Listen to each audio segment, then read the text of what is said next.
നാരദരാദി മുനികൾ വണങ്ങുന്ന നാരായണ നിന്നെ കാണാകണം.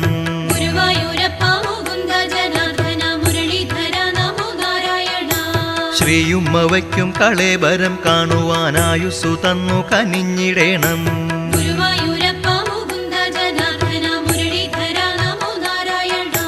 കാതങ്ങൾ താണ്ടി വരുമ്പോഴീ ആത്മാവ് കന്മഷഹീനനായി മാറിടേണം.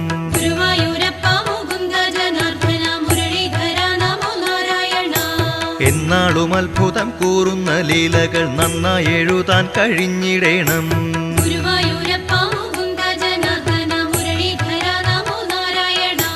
നല്ല വചസ്സുകൾ ചൊല്ലുമാറാക്കണം, നന്മ എന്നുള്ളിൽ നിറച്ചിടേണം.